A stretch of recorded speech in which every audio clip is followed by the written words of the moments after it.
Hi everyone, this is Nicole Spohr and welcome back to my channel. Today I am so excited to be sharing a couple of projects featuring the Spellbinders August 2020 Large Die of the Month called 3D Still Life Easel and Canvas. So this is a set that will make that adorable little easel there. You can make it in so many different ways. But I also wanted to share how you can use the components from the kit to create a card. So we are going to start with the easel today, and then we'll move into this card that features a rainbow of paint tubes around a glimmered sentiment.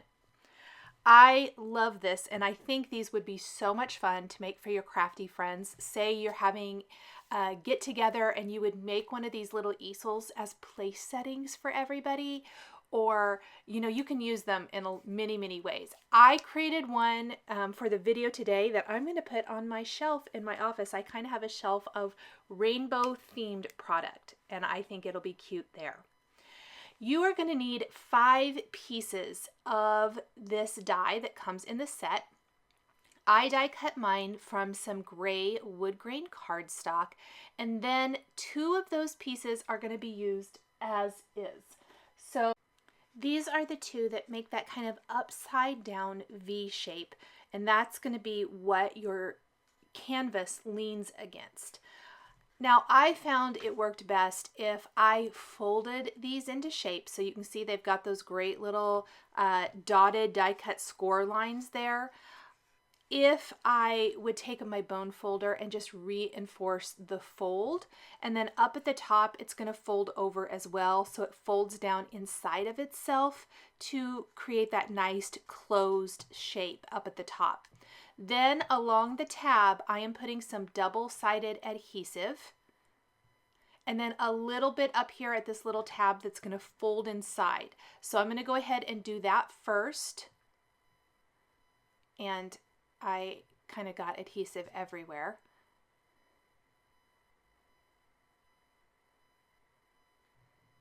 And I'll show you how to fold that up. It actually, if you reinforce it with a bone folder, it folds in on itself really nicely.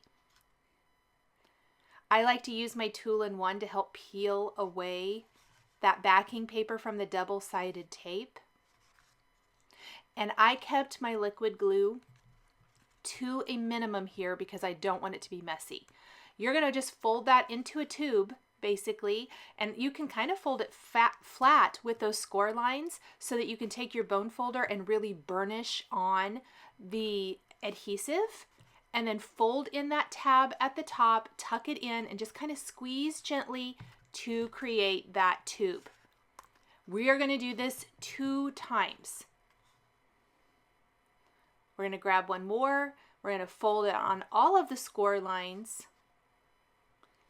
Use our bone folder, fold it up to create that second long tube.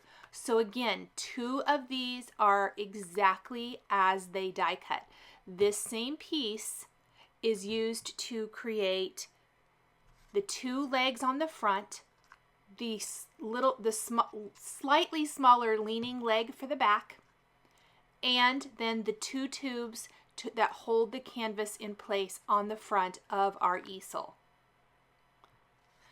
I know I left all of this in. Normally I would probably cut out a lot of this, but I think with these 3D projects like this, the more that you can leave it in, hopefully it makes it a little easier to see how it's put together. I know I am very visual, and so it helps me tremendously to see something like this put together, especially with all these little parts and pieces.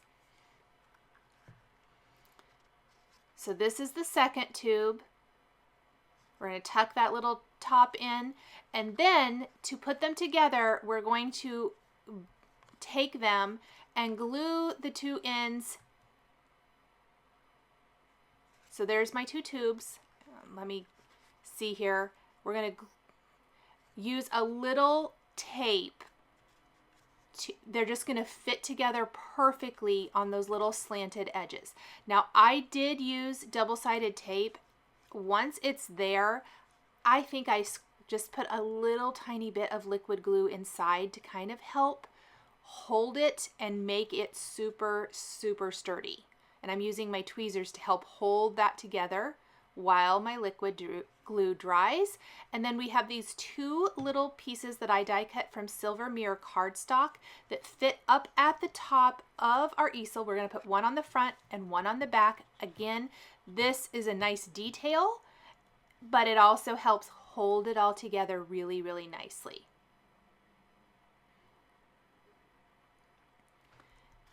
And you can, it has that look like it has, you know, like little screws holding it together. It's just, Spellbinders always does such a fantastic job. For the two small pieces now, there are score lines on this piece, and we're going to cut one at the first score line. We're going to cut the top off, and then we're going to cut it at that first little score line notch and fold it in and assemble it just like we did the longer tube. It's just going to be super tiny. This is going to be the piece up at the top of our easel.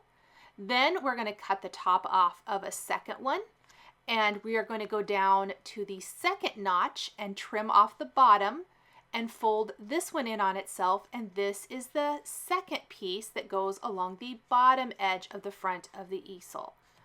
So we have used 1, 2, 3, 4 of our die cut pieces, and the final one is going to be the leg that goes on the back of our easel.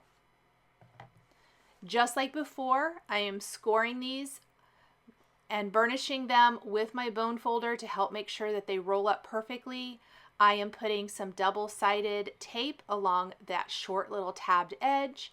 We're going to fold the tubes in on one another, burnish them again with our bone folder, and shape them back into those great little tubes. I love that this one die gives us all the pieces we need for our easel. And I promise the first one might be a little tricky, but once you've put it together, so easy to assemble these over and over. Now we're going to set these aside. We actually don't, or the top one aside, pardon me. The bottom one we can put in place because on the front of our upside down shaped V, there is a little score line, probably about a ½ inch or so up from the bottom on both legs. And that little score line is going to be where you line this up. So you can put a little dab, I like a little dab of liquid glue here, on the legs right above those score lines, and you can glue this bar down in place. This is what your canvas is going to sit on. And we're just going to save the small piece for a little bit. We will come back to that guy once we have our canvas the way we want it to go. And part of the reason you want to wait on the smaller canvas piece is you can put your canvas vertically or horizontally, and that is going to change where you put that small piece. I did mine vertically today, so I'm going to have mine up a little higher. Now the last piece, there's a little curved line along the bottom edge that you're going to take your scissors and you're going to trim that off. This is the leg for the back of our easel. So it's going to be a little bit shorter, and we want it to have a little bit more of that angled edge. That's why it's got that funky little curve there. We're going to burnish it with our bone folder, folding that all in on itself. Place our double-sided adhesive along the tabbed edge. We want to keep all of the pieces along the top of this. And then we're just going to fold this up like we did before. We're almost done with the assembly of our easel now. And this piece is going to, that flat edge that we fold in on itself up at the top. Remember those kind of faced each other for the frame part for the front of our easel. That part is going to be glued directly to the back of our easel. I will say I think this is the trickiest part. Now, there's a couple of different ways to do this. If you don't want this to be permanently standing up, I did, so I glued it in place. Don't attach that top piece, or don't, that little piece that folds in. You'll just fold it in, you won't actually put any adhesive on it. because it will create a collapsible easel. I attached mine because I wanted mine to stay permanently up, but if you, oh, I dropped something, sorry. If you are creating this and you want it to be a little bit more user-friendly, like maybe you're at a craft retreat and you made them for friends and you want them to be able to fold it down, you can see I was folding it there, go ahead and don't attach that, because then they can fold it flat and it's going to go home a lot nicer.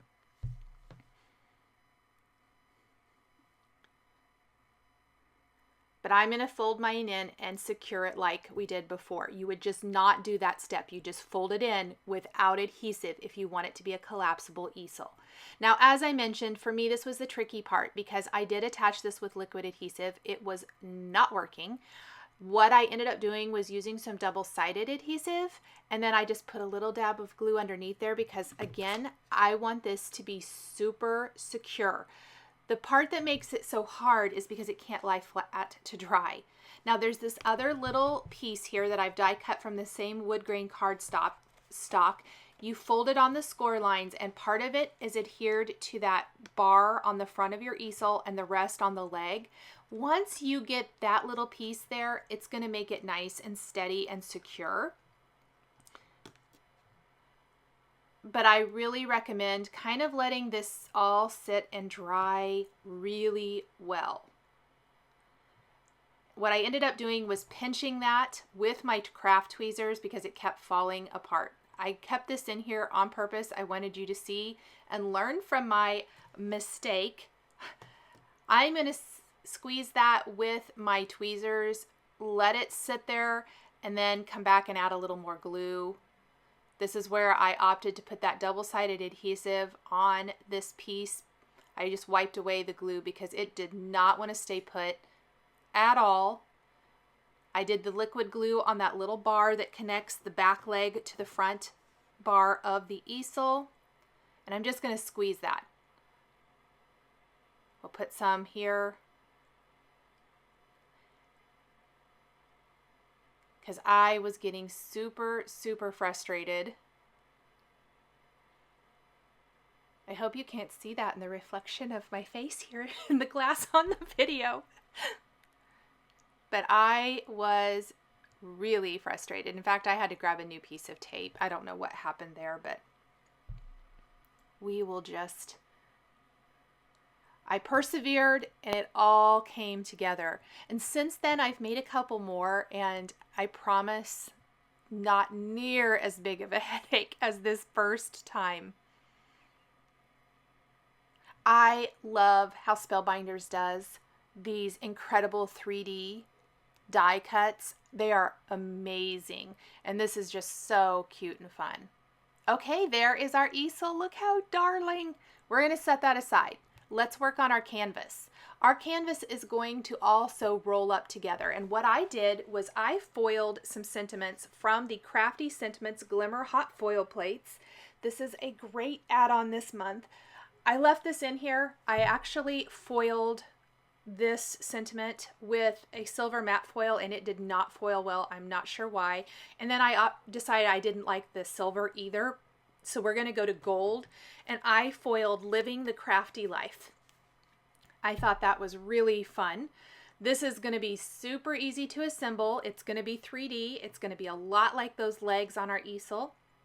So I like to fold them all in, burnish them with my bone folder, put some double-sided adhesive on the 4 sides, and then we're going to simply roll it in and assemble it to create our canvas. Now, you can see I die cut this, left it completely flat, did not fold it in at all while I foiled. So if you want to add foiling, stamping, anything like that, I highly suggest you do that before you fold and assemble this canvas. Then there was some overfoiling down there along the bottom edge. I didn't worry about it because it's not going to be seen. So I did not erase it with my sand eraser or anything like that. It's simply going to be folded into the back of our canvas. So that is a happy little accident as well.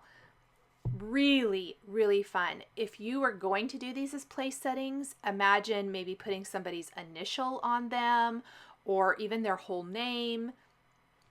I can think of so many ways to use this.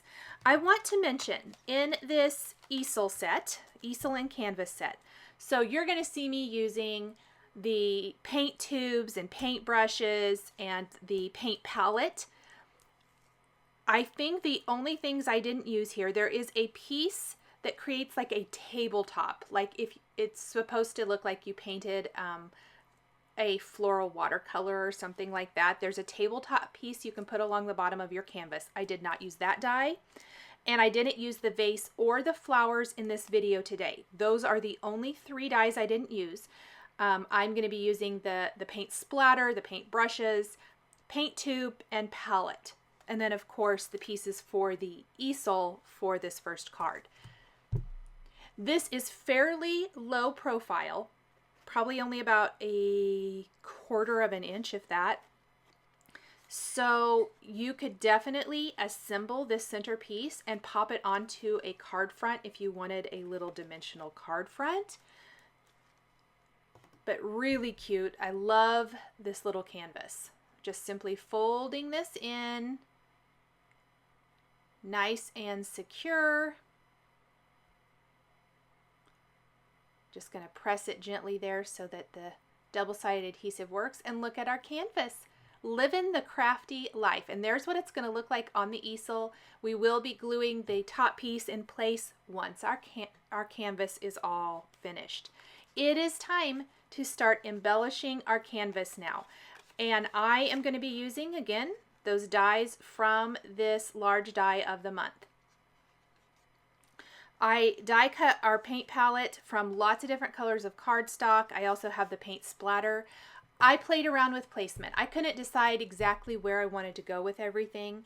And so play around with the different die cuts before you commit. That's part of the fun here. I'm going to have my paint splatter coming down from the top with a paint tube. We're going to have our palette down there in the bottom right corner with a couple of paintbrushes sticking through the little hole there. I am assembling my paintbrushes, and I will say the paintbrush itself was die cut from a dark gray cardstock and silver. I'm trimming off the silver part and adhering that to the dark gray to give it a little bit more of embellishment. You definitely wouldn't have to do that if you don't want to, but that extra little step just gives them a little bit more of a finished look. I also put the wrong piece on this first paintbrush, so kind of ignore what I did here. I'm going to have to scrap that one and start over. If you look at the base of the tip of the paintbrush, it is going to tell you which pieces go together. It really makes it a lot more user-friendly. As I was putting them together, I was like, oh my goodness, I didn't even pay attention. I just started putting them together. So let's glue our paint palette down. I did die cut this from multiple colors of cardstock. So white plus 6 colors of cardstock so I could fill each of the wells of the paint palette. And before you finalize and secure that, make sure you tuck your paintbrushes into the little hole if you want them to go there.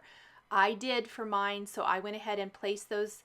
Even though I haven't finished embellishing them, I can do that when they're on the card as they are. And then we're inlaying all of our little color wells. I'm using an embellishment wand to easily pick these up and pop them in place. We're going to take the tops of our paintbrushes, and this is where I realized I had done them or put them together wrong, so I'm going to fix that really quick. Assemble them. I reassembled the one that's going to go along, because I'm going to have the 2 sticking out of our palette, and then we're going to have one lying along the bottom edge with a couple of paint tubes. And then we're just going to simply attach the remaining 2. So the top of the paintbrush I die cut from Oatmeal Cookie, Fun Stamper's Journey cardstock. We got a little silver mirror cardstock for the detail.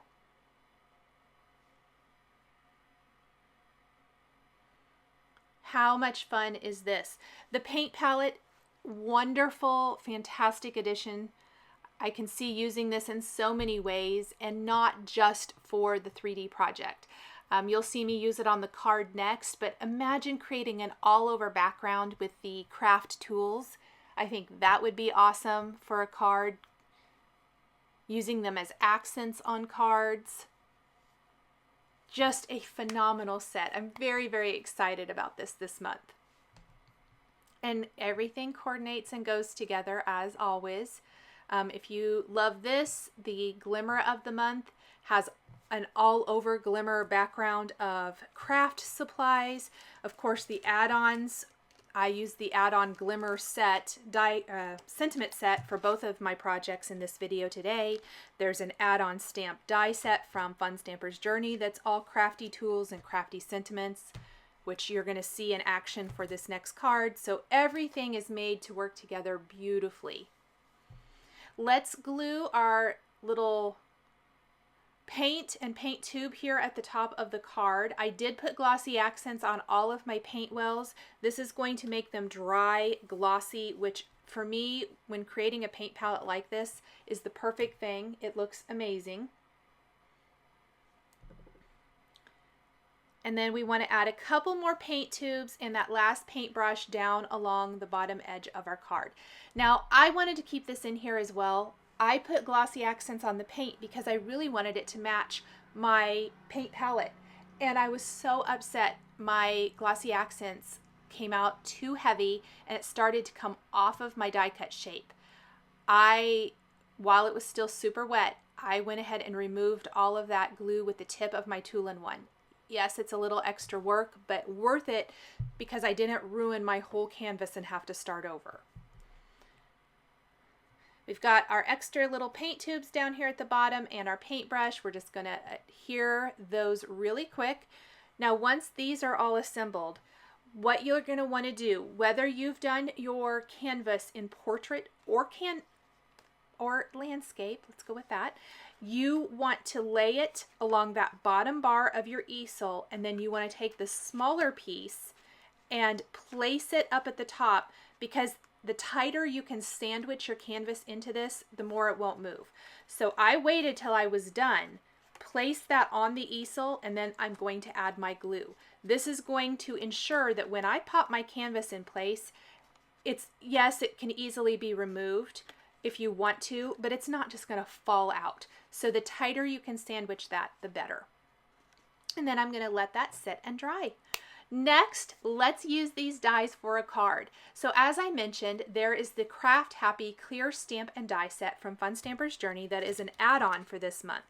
And it's a 6x8 stamp set full of great crafty images and sentiments.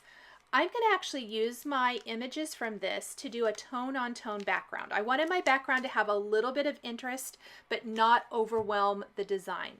I am simply moving those images around and stamping them with a light gray ink on this Tin Pail Fun Stamper's Journey cardstock, one of my favorite colors to use for backgrounds because it's got a hint of color, it's not white. For me, it was really important not to have a white background because I want my paint tubes to all be white with a colorful band around them, and this light gray fits the bill.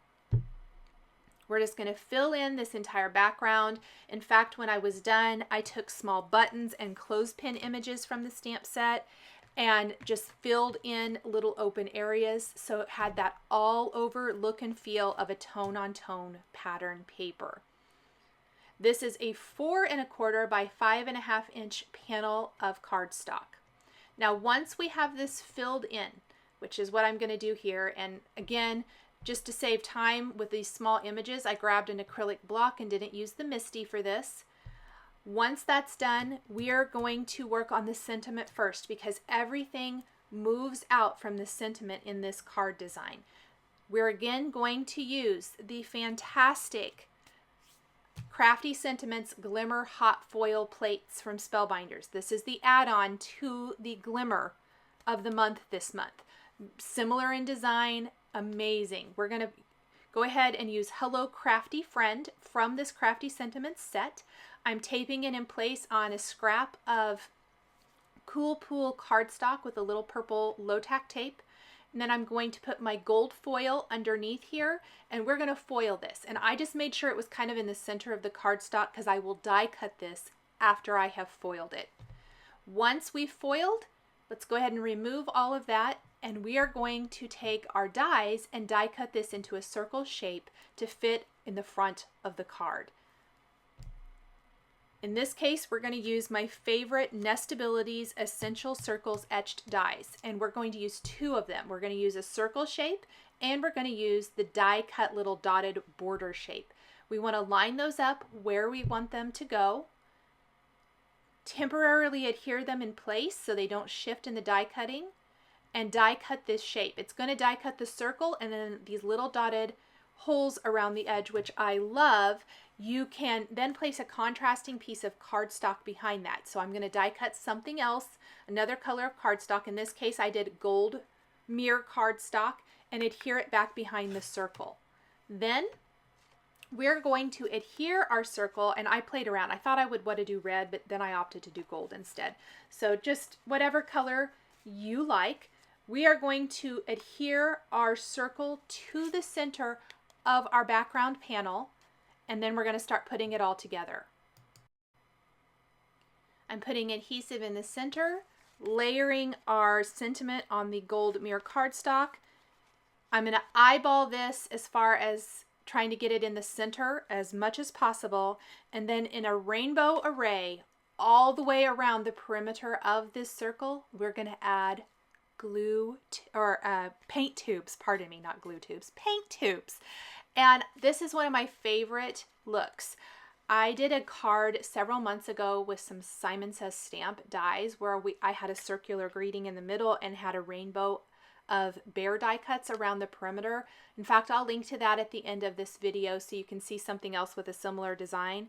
And I also did a rainbow card last month with some Spellbinders past die of the month club kits where I did colored pencils along the bottom edge of the card and the top edge, which I think would be fun with these paint tubes as well. I like a repetition type of pattern. Yes, this is a lot of die cutting. The die cutting is literally what took the longest on this card, but so worth it. I did get smart. I did not die cut the squiggly line for all of my paint tubes. I did the paint tubes and I kind of had started die cutting the paint squirting out of the tube and the band, and then opted to kind of lay out my paint tubes so I knew exactly how many I'm going to need. You're going to notice as I assemble these, as I glue them down in place, there's going to be a couple of places, including this little pink area here, and I think up in the top right where the dark green tube is, where it looks a little empty. Like it definitely should have that paint or part of the paint coming out, even though the tip of the paint tube is off the edge of the cardstock. I will show you how I fix that. That's totally fine. To me, it's worth it to not have done that extra die cutting for a lot of wasted cardstock, and go back when I'm finished and die cut those extra pieces, because I will need to add a couple extra pieces. It fills it in and it definitely is needed. I'm going to just gradually work my way around the perimeter of this circle with these happy rainbow paint tubes. How much fun are these? I absolutely love this, and it just turned out even better than I could have imagined. You know, sometimes you think of something and when you actually go to create it, it doesn't turn out, and that happens so often. And this was my idea, and I was so hopeful it was going to turn out, and it turned out even better than I imagined. I just really loved how this card turned out. I love the dies in this set, and I think it's a great example, hopefully, of how you can take something that was created for a dimensional die cut set and use them for your card making. Use them for your scrapbooking and other paper crafting. It does not have to be used just with this easel in a 3D format. You can very, very easily create a card with it. Something I want to mention too, the easel itself, if you want to trim those pieces apart, I think you could get it all probably with one of the large strip that creates the tubes, you could trim those into strips and create an easel that you could lie flat. Don't assemble the tubes on the card front. So if I have time this month, I might try to create an example like that so you can see what I mean. And just another way to get more use out of these dies. Okay, we are almost finished assembling all of our little paint tubes here. I did use craft tweezers because that made it so much easier to assemble, kind of tricky with the little teeny tiny pieces.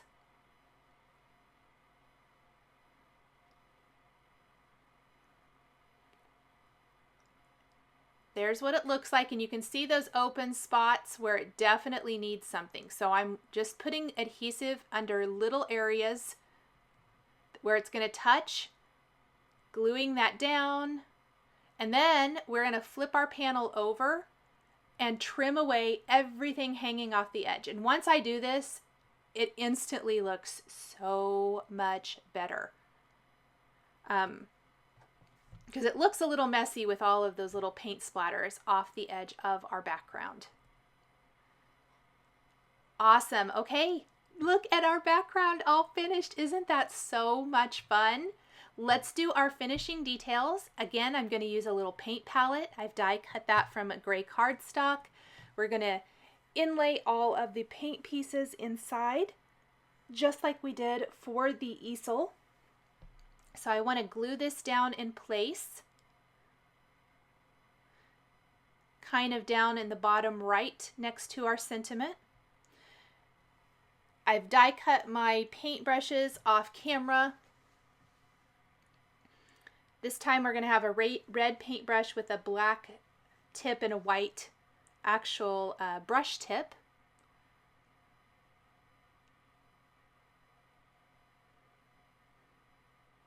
We're going to have them lying down along the bottom edge.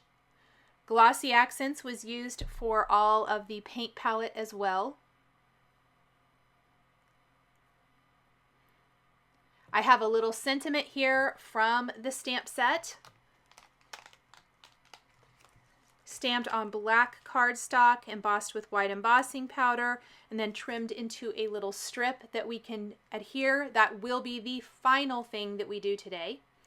The paintbrushes, I only used 2 of the 3, so I'm going to assemble 2 of these. We can just save the third one for another project. We're going to trim the little black part from the long paintbrush, layer that over the red brush, and then adhere this over the white brush tip. We'll do this for the second one as well. Kind of have those crisscross down along the bottom edge of our sentiment circle. So lots and lots of die cutting on this card. But sometimes I think it's fun to go a little bit extra and overboard. I don't know about you guys, but these end up being some of my favorite cards, even though they're a little bit extra work.